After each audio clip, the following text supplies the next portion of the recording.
So this is officially our first live outdoor broadcast. Here we are, Sefton Place, in the garden. In the orchard. In the orchard. Yeah, in the orchard. I've got a pear above my head. You literally got a pear tree. You're sat under a pear tree. We're in the orchard at Sefton Place. So those of you are watching this on our YouTube channel, hopefully if you listen to the podcast, you've had a chance to check out our YouTube channel. We're putting content out there now quite consistently to give you, I guess, a bit of behind the scenes visual look at what we're doing, particularly with this project, but just generally with everything. So for those of you that are watching, you can see Sefton Place in the background. So this is what we've been talking about all this time, this wonderful Victorian manor house, and the grounds are beautiful, aren't they? It's lovely and quiet. I've just fallen in love with it. I'm up every morning with my pruning things, shears, just out pottering the garden, aren't I? I think it's a bit frustrating for you. We've been here for another week. Yep. A few more days to go. Camping. I've been to the laundrette this morning. Yeah, making ourselves useful, which we'll talk about in a second. But it is a lovely spot. It's a lovely place to spend time. It doesn't feel quite so much like work, does it, when you're down here?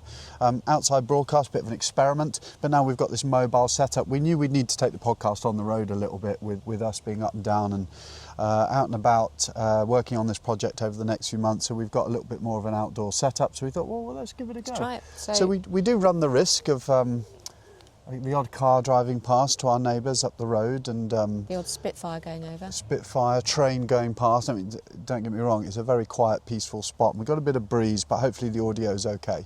So yeah, our first official outdoor broadcast. So, and there's a green woodpecker. Can you hear that in the background? You'll get quite a bit of him. I think he's a resident in the area. So, lovely place to be coming to you from, and we've enjoyed our last few days, haven't we? Loved it, yeah. It's nice been productive. Walks. We've had lots to do, which we'll go on to, but yeah, we've had lots of nice walks from the doorstep, again, getting to know the local area so that we can make those local recommendations to our guests when it comes to it. And just so happens, there's a house for sale about 2 doors down from the hotel. Oh dear. We weren't going to look. We're really not looking. We can't afford it, can we? Well, we haven't sold ours. We can't afford it. We haven't sold our house. It's a hell of a lot to take on to be moving and to be looking at something like that while we've got Sefton Place on the go. So what time are we going to see the estate agent on Monday morning? Oh God, yeah. First thing? Yeah. Let's just do the podcast, Mark. Yeah, okay, right. Let's crack on. We've got lots to cover. We have been rolling our sleeves up is probably the best way to put it. Those of you that have been checking out what we've been up to, stories and posts on Instagram, will see that, well, firstly, I want to set the record straight on something. Because I generally wield the camera, there's a lot of footage of Caroline doing some very physical jobs, and I'm concerned that there is a perception out there that I'm just waltzing around filming, and Caroline's doing all the hard labour. I did do the majority of that. You have done a lot of the hard labour, but we are both mucking in. Please be reassured of that. I'm not, I'm not driving a slave camp with my wife. But you will see some of the stuff that we've been up to over on Instagram. So we're going to be talking about the last few days that we've had, which have been really productive. We're also going to be talking a little bit about our new virtual assistant hire, who has been training very hard in the background. Has been working with Lisa to get up to speed and is doing a phenomenal job, and we caught up with her this week, so we're going to talk a little bit about what we covered. And then lastly, we are going to be talking about, unfortunately, another one of those guests. Yeah, well, pain he was. Yeah, another one of those guests. Short and sweet, this one. We nipped it in the bud pretty quickly, and that's exactly what we want to talk to you about. Sometimes you've just got to cut your losses, I think, with guests. So lots to cover as always, so should we get into it? Yeah, let's do it. Okay. So we've been rolling our sleeves up, getting our hands dirty, trying to make ourselves useful while we're down here. We may as well start some of the rip out and sorting the place out. Definitely. So I've been doing quite a lot of strimming in the car park. I've done some strimming too. Yeah, to try and, this isn't a competition. Well, it's really. To try and clear the car park and just get to grips with what we've got on offer, really. There's a lot of overgrown vegetation encroaching on what is currently the car park space, and I'm quite encouraged actually by the amount of space that we actually have. There's quite a lot of space There's still quite a lot to clear. We're actually looking at it, which is why we're gazing off camera here.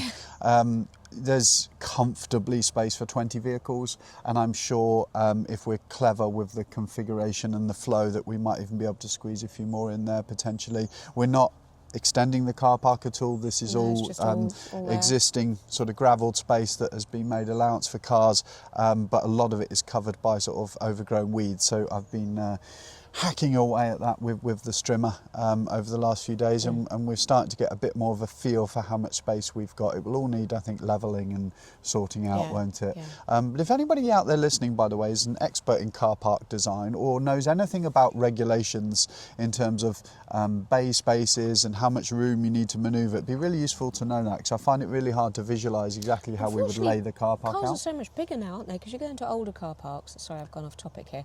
And the spaces are really small, aren't they? Yeah, but big cars now. Ideally, I'd rather not leave this as a makeshift car park for people to feel. You know what it's like. You get a van comes in, parks sideways, takes up 4 spaces, someone else can't get out. So I think it needs to be quite carefully planned and laid out so that we have minimal disruption. We don't want people parking anywhere else, so we've got to make that as efficient as possible. So that was one job that we've kind of ticked off or working on in a work in progress.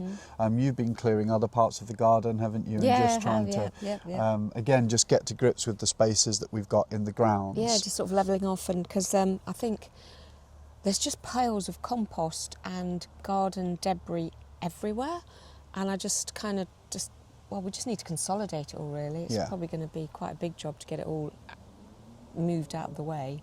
And having grounds like this is, I've just felt a spot of rain. Hopefully we're not going to come a cropper with our outdoor broadcast here, but having grounds is that there's so much scope, so much potential, but it does take quite a bit of maintenance. So I think we're also trying to get our heads around the practical aspects of when we're up and running. You know, where will the garden waste go?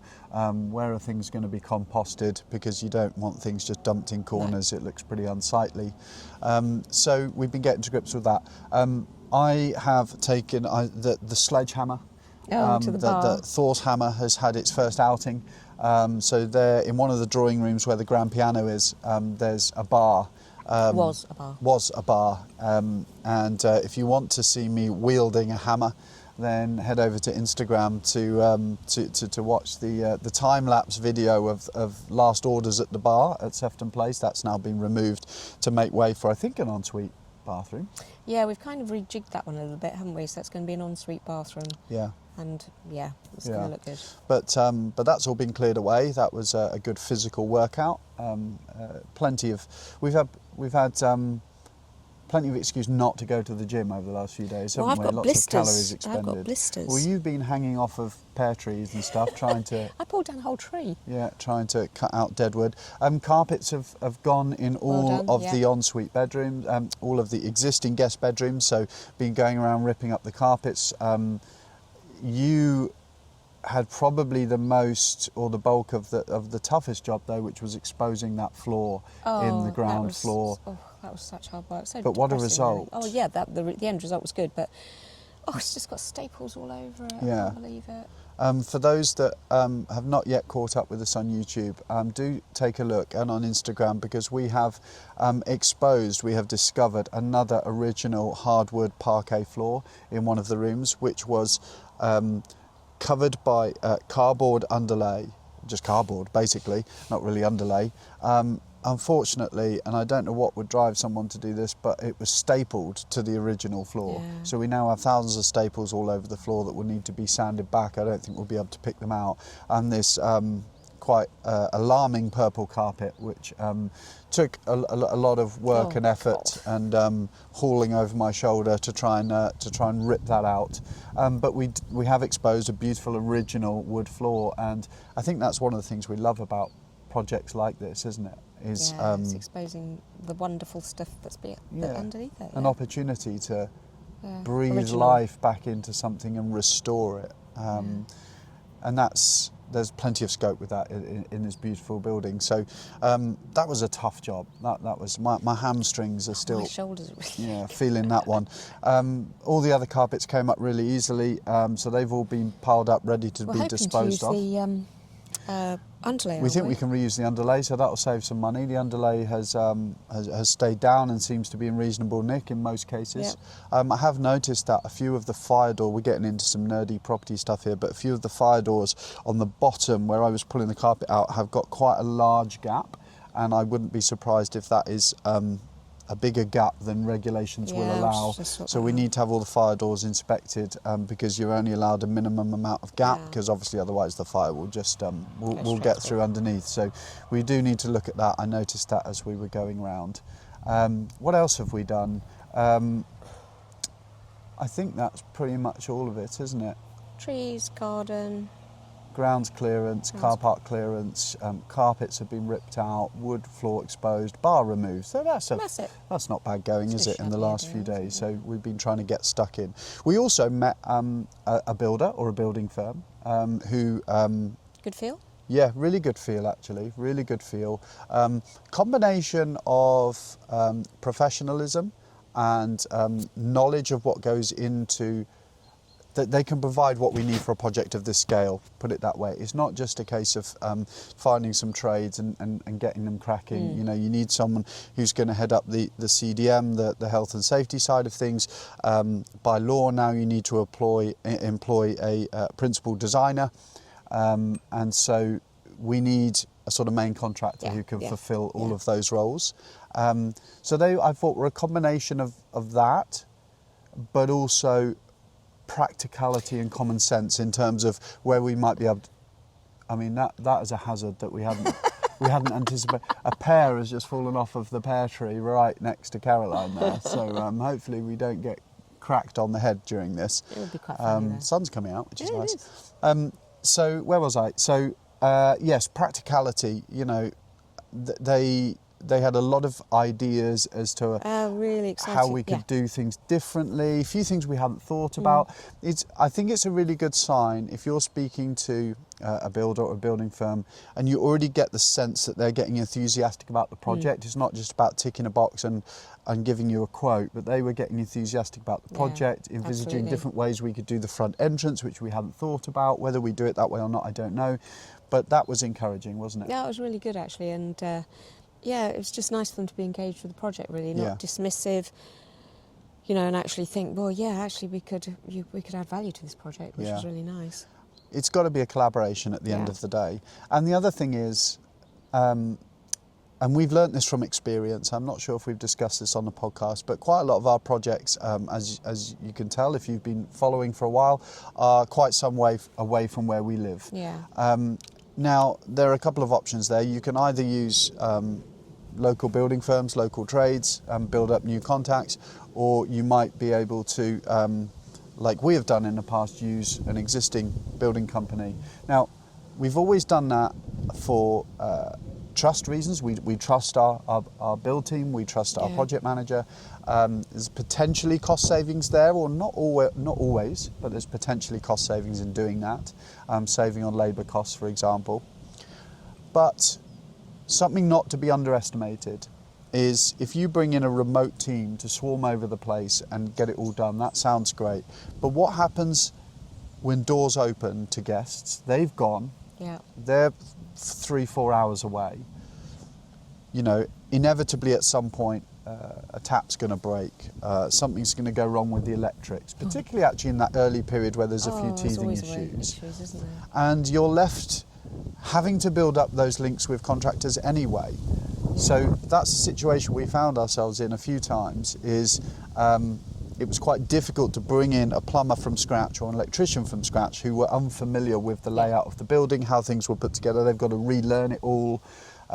So that is a practical consideration here, is a local build firm who know electricians, plumbers. And also it's been part of the community as well, which I think we are really keen to be, and it's employing local trades as opposed to trades from outside, because it's all about engaging with the community, giving people locally jobs, and just, you know, adding something back, Yeah. really, I think. Across the board, just Yeah. really integrating yourself into the community, which is something we feel quite strongly about. So that was a really positive meeting, and we've got to put our heads together now about what direction we want to go in.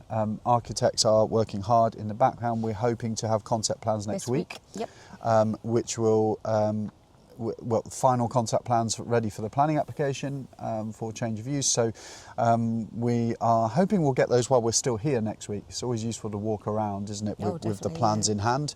But we're not anticipating too many major changes from what we know No, already. just a few tweaks. And then building control plans by mid-September. Oh, that seems such a long way away, It but does. I guess it's not. It's only a month. When you work it out, I kind of get it. It's there's a process here involved in putting all of that together. But yeah, we're very much, we're in exactly the position we knew we would end up in, which is getting really twitchy now and itching to get going and get this thing moving, so that we can get into the renovation works proper. So that's probably the timeframes we're looking at, I think. Let me look. What else were we going to cover? Surveys. We talked about fees and surveys, which we'll come on to in a second. Just briefly as well, the aircon system. So we've had the quote back on the aircon heating and cooling system. It's chunky. Chunky, punchy? It's chunky. It's chunky. But I guess that was always going to be the case. What we're finding we're having to do is reconcile or figure out what sort of cost saving we're likely to make operationally through not having a gas bill. Hopefully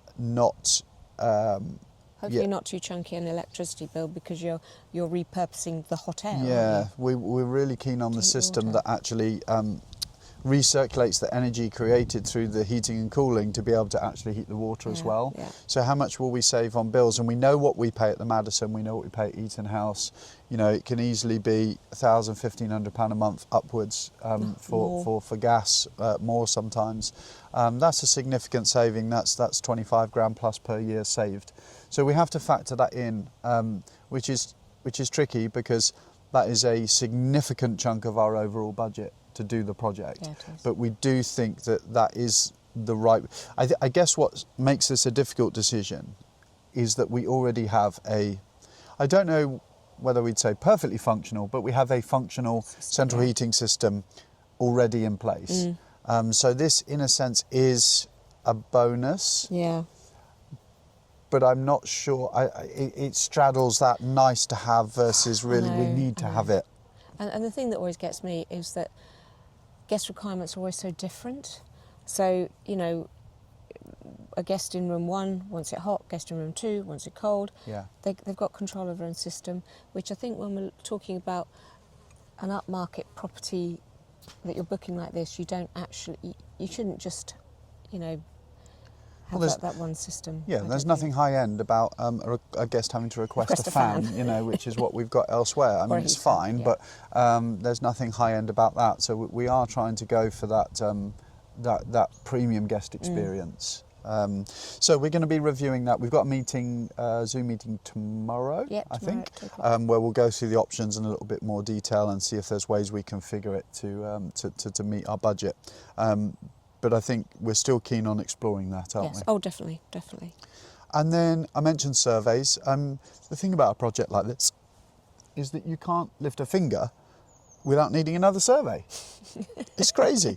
Let's count how many surveys we've had done. So just to start the rip out now, we need an R&D survey, so a refurbishment and demolition survey, just to check that there is nothing gnarly, nothing unexpected that could cause our contractors any issues.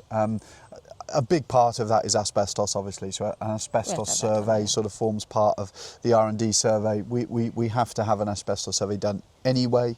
You should always do that when you're taking on a renovation of a property. But for this one, our lenders have also requested it, so that's a box that needs ticking. I'm not anticipating too many issues there, but it's just something you've got to do. Another hazard of outdoor broadcast, wasps, especially if you're sat in an orchard. So we've gone out to a couple of companies to get quotes on an R&D survey. So another one to add to that list of surveys that I mentioned previously on the podcast, which I don't think would have been on there. And again, it's just to make sure that there's nothing that could be a health and safety hazard for anybody that starts ripping out kitchens and bathrooms and taking things off walls and ceilings, and you just don't know in a property of this age what little nasties might be hiding behind it. So we caught up with Jennifer this week. Yes, I don't think we've mentioned Jennifer, have we? I don't think we have by name. I think we mentioned that we were recruiting a new virtual assistant, and maybe that had been decided, but she's been with the team for the best part of a month now, I think, hasn't she? Yeah. Lisa's been doing a fantastic job bringing her up to speed and training her, as she always does, Jennifer seems to be taking to things like a duck to water. So Jennifer's really based in the Philippines, so she joins Anika and Mariana, our amazing team, and her role is going to be focused around guest management. All of our VAs are first and foremost guest managers, so they deal frontline with the guests. But alongside that, she is going to be focusing on listings. Listing management, so she's going to be creating a lot of our new listings when we get listings on board. So for example, Shetland stays, where which is going really well. Yeah, it's doing really well. Lots of new landlords coming on board there, so lots of requirements for new Airbnb listings, host away configuration, price labs configure. There's a lot that goes into creating and hooking up a new listing. So she's going to be focusing on that. She's also going to be heading up our compliance side of things, so that to make sure that with the growing portfolio that we're compliant across the board. But it was nice to catch up with her because I don't think we've spoken to her since the interview. No, we haven't. I think because we've been focused so much down here. A fly landed on my nose. Can you see that? Yeah, I can. Focused so much down here that hadn't really had the opportunity to catch up with her. So it was really lovely to have a chat, and she seems really enthusiastic. She hasn't been put off yet by the guest we had at Eaton House. I think that was her first shadowing. Well, we didn't realise, so we mentioned this in the last episode, didn't we? The pretty horrendous guest that we had that refused to leave. That was her first shadow shift. God, she's going to think that it's awful. Well, yeah, or everything's going to be a breeze from now on. She's going to think, everything else is lightweight compared to that. No worries, get that one sorted. But yeah, she seems to be doing great. But we did a training session. We jumped in to do a training session almost to prep her for starting to get her head around creating listings around the quirks and characteristics of the different platforms. It's just a nightmare. I mean, only yesterday we had an issue with Expedia, didn't we? Where whether or not it hasn't synced, hasn't pulled through the correct information, so such that our guests weren't getting those check-in messages, weren't they, access messages. There's something going on with guests receiving messages via Expedia. I don't know if anyone else has had that in the last couple of days, just messages constantly show us under review. So that has been a pain and ultimately has cost us money because we've had to make some refunds for information that wasn't distributed. Expedia, I'll be the first to hold our hands up. We haven't spent enough time on that platform. With good reason. We get very few bookings, but we do get some. We do get a percentage. Where are these flies coming from? I don't know, but I swarms seem of to be flies fine. all over me. That we do get some, particularly for the hotels and Expedia, so we do need to look at that.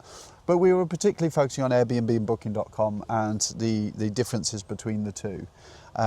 So there might be people listening to this who only list on Airbnb, for example, and are interested as to how it works logistically to host on multiple channels at the same time. Well, the first thing you need is a channel manager.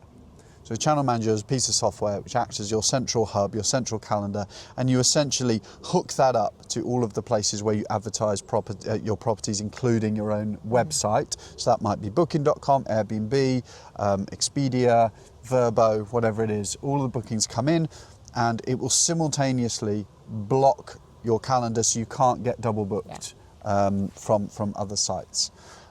So that is the kind of core functionality that you need to be able to list on different sites. But then they all have their own quirks and differences, don't they? Absolute nightmare. I don't think it's any secret. Because Expedia is hotels.com, isn't it, and other platforms? Expedia is like an umbrella brand for lots of different Yeah. third-party things, which makes it challenging because they all operate slightly differently to each other. I don't think it's any secret on this podcast that we're not huge fans of Booking.com or their platform. The one thing I would say about Booking.com, two things. I'll be fair, two things. We get a lot of bookings from them. We do. So they're difficult to ignore, unfortunately. And I would say that they are much more geared up for listing hotels and the nuances of listing different room types within one property. Airbnb kind of has that functionality, but they're just paying lip service to it, really. They're dipping their toe in it, and most of our Aparthotel rooms are listed as individual listings on Airbnb, which can be a ball ache. There'll be 20 listings to create here, for example, once we're done with this one. Whereas on Booking.com, you can list it as one property with multiple room types. Beyond that, I don't have a lot of positive things to say about Booking.com. It's a huge tick box exercise, quite literally hours of ticking boxes. And Booking.com's rather strange algorithm will compile your listing for you based on the things that you tick. And the descriptions it can create can be very random, and there's very little scope to customise. In fact, didn't we have an issue with, we had a property actually based in Winchester, and they said the closest town was Southampton. It happens all the time. And then you can't actually change that description. You have to go through to their team to you get have it to request, verified. exactly, and it's just not very user friendly. Airbnb, by contrast, there's a lot more scope to customise your listing, to personalise your listing, to get creative, write your own free-form descriptions of the property, and there's lots of different subsections that you can use to tell the story around your property. It's much more you're much more in control of the marketing, put it that way. Yeah, and also with regards to pricing as well, because Booking.com, if you travel a lot and you use Booking.com a lot, you can be a Genius member for Booking.com, which gives you discounts, doesn't it? Yeah. For various properties, well, for all properties who've signed up for the Genius programme.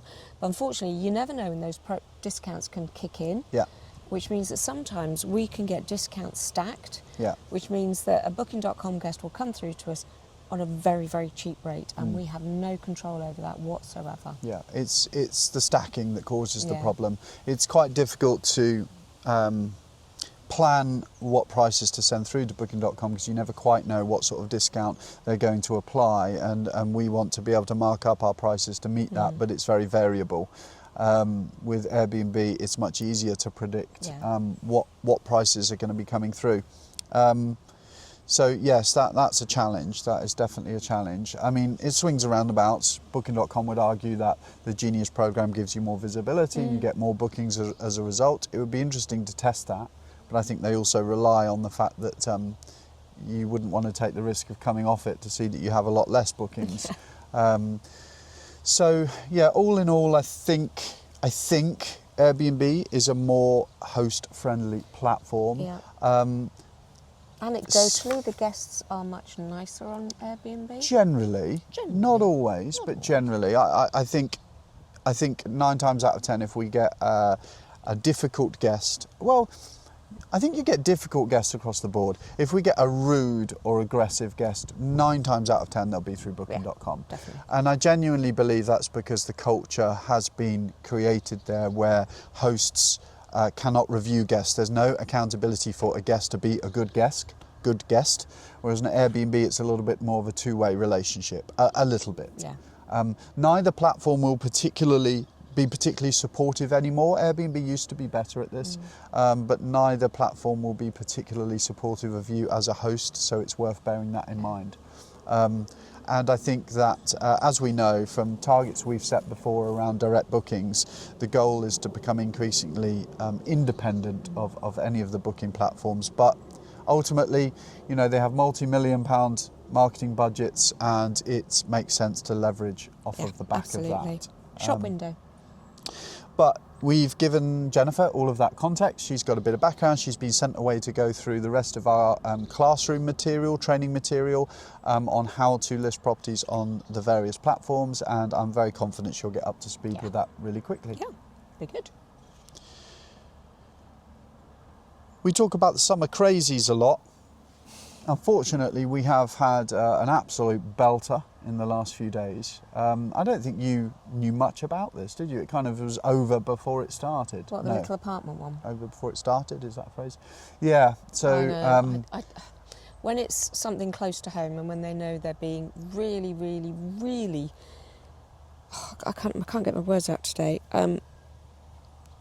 Stubborn? No, not so. It's difficult?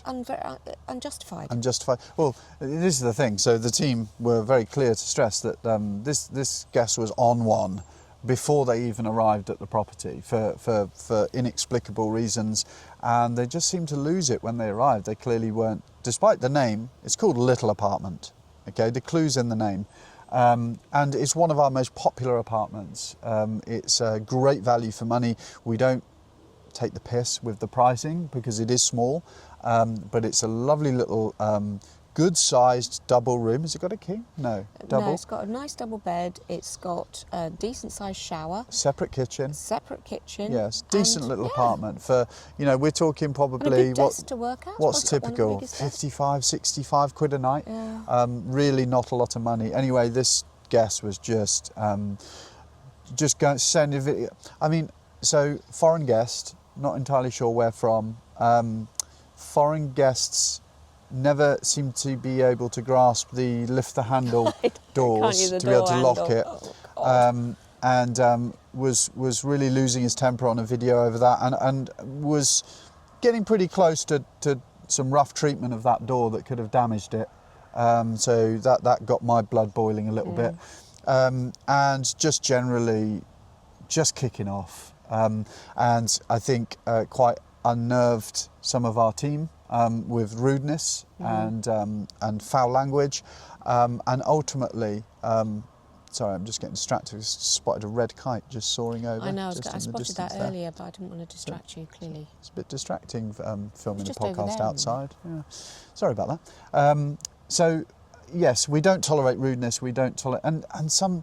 So my response when I found all this out was, in fact, I'm pretty sure this is the message I sent back, was full refund and F off. Yeah, I don't want was, I mean, it feels like a kick in the nuts sometimes to have to do that. We haven't done anything wrong here. The property was sold in good faith, advertised accurately. Everything was functional. They just didn't know how to work it. Hadn't watched the videos, by the way, which we also provide. We have no need or obligation to refund this guest, but every now and then, in the interest of your team's sanity, your sanity, guests that are other guests in the block. I just don't want him in there. Yeah, absolutely. And you don't know when someone is coming at it like that, whether or not they are going to damage the property, exactly. Whether or not they're going to, take their frustration out, as was already starting to happen. And so we basically decided the best situation here is to cut our losses and to get him out. Yeah, absolutely. Full refund. Best decision. On your way. It was compounded actually by the Expedia issue. Oh, was he Expedia? Which really didn't help the matter, because there was a delay in messages getting through to him, which just added to the frustration. And just sometimes, do you know what? Sometimes you get a booking and you just like, it's just not going to work. It's just going, everything that could go wrong goes wrong, and sometimes cut your losses. And it's not worth. This was a chunky refund, by the way. This was about £1,000. We're not going to resell that apart. Well, we have to assume. Yeah. Because the booking was in play, that we're unlikely to resell that apartment. But sometimes it's just not worth it. No, and I'd be concerned about other guests, and I don't want damage to the property. Yeah. I mean, I can count on the fingers of... He didn't even take a picture of some leaves, and I know that I've been round there sweeping it religiously. And doing all those bits that I do. Yeah. So I think sometimes you have to cut your losses. I can count on the fingers of one hand the number of times we've done that, because it does feel a little bit like kowtowing to a guest who's showing bullying behaviour, but sometimes it's just not worth it. Move on. move on, Yeah. and that's the bottom line, isn't it? Yeah. Well, that's a wrap. Wow, Yeah, that was we smashed that out, we didn't we? did smash that out. That's a wrap for episode 17, I think it is, Wow. of season 3 of the podcast. We've As mentioned, with everything, work doesn't feel like work down here. well, we're sat in an Just- orchard and chilling, and what a lovely place to be. And hopefully you've been able to come on the ride with us over on YouTube at Secret Service Podcast. Same thing on Instagram. We have had a load of engagement in some of the videos that we've been putting out there. People get to see us in action, getting our hands dirty, rolling our sleeves up and finding out what really goes into projects like this. So please do give us a subscribe and a follow over on those platforms. You can click the link in our bio on Instagram to check out the YouTube channel, but it's at Secrets Serviced Podcast, tongue twister, everywhere you're looking. It'd be great to see you over there. Yeah, fabulous, thank you. But other than that, we will catch you on the next episode. Where we'll be up north, I think. Who knows where we're going to be? This is true, who The knows? podcast is on the road. So take care, everyone, Thank and you. we will catch you next time. See you Bye. soon. Bye.